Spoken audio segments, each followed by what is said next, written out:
here we are in the kitchen. Now, rather than cook in my kitchen, I found this kitchen because I felt like this was the best kitchen to release that down-home flavor. So one of the first things you're going to want to do when you enter the kitchen, take off the hat you normally wear during the day and put on your chef hat.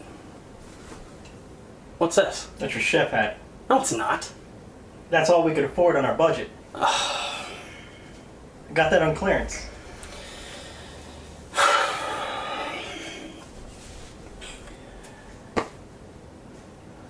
So, once you got your chef hat on,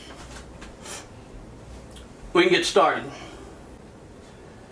Now, as I was explaining earlier, it's important to me that my recipes not only be passed down for future generations, but I want the proper cooking techniques to be preserved as well.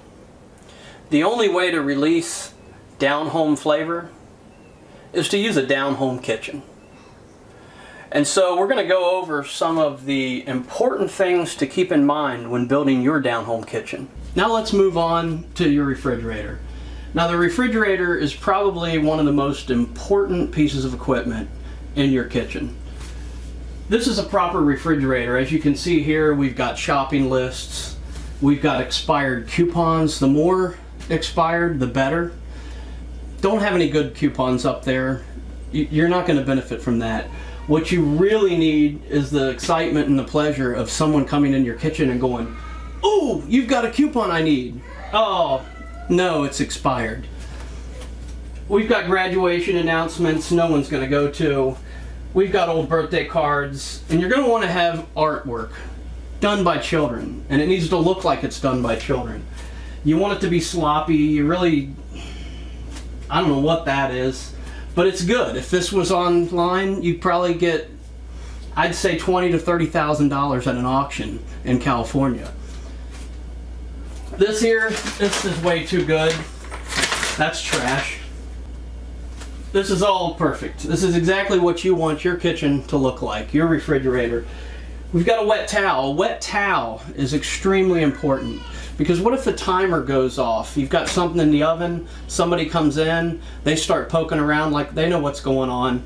They grab this wet towel, they get the hot pan out, they burn themselves. It teaches them, stay out of your kitchen. Now let's move up to the top of your refrigerator. Every good refrigerator is going to be cluttered. And it doesn't really matter what you put up there, as long as it takes up a lot of space. I prefer to put cans of dog food or cat food up there because it takes up a lot of space, it's bulky, it helps add to the clutter, and it gives the false illusion that you take care of your animals. Okay, now let's move on to the stove. Now the stove is by far the most important piece of equipment in your kitchen. Now you're going to want to get an older stove. They just don't make them like they used to. Don't have a new stove, some expensive fancy piece of equipment. You're just not going to get that down-home flavor you're looking for. It's going to taste like something more commercially produced. And you're going to want to have several years of grime down inside here, whatever this thing is, and down inside the stove. And you want to repeat that for all 4 surfaces, or however many surfaces you have. Just put that back in there. Now, the goal here is to generate a little bit of smoke. Much like your barbecue grill, that smoke helps enhance the flavor. So we want to get a little smoke going here to kind of improve that flavor, release that down-home flavor.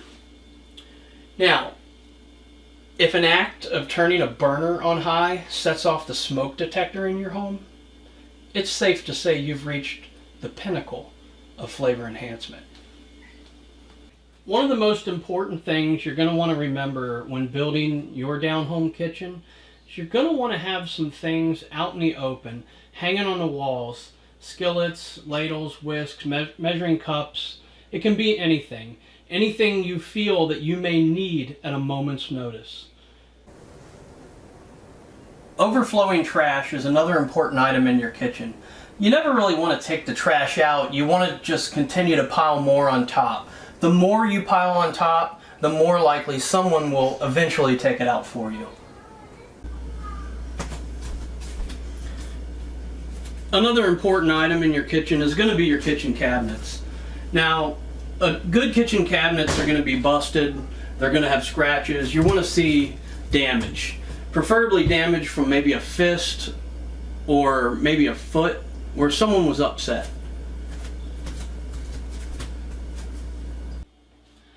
Now it's also important to have a collection of mail. You're going to want to have anywhere from 3 up to 8 inches of mail. And it doesn't really matter what you have in here. It can be anything from paycheck stubs. It could be really anything. Receipts to here. It looks like I've got a check for $149. Good 90 days past the date.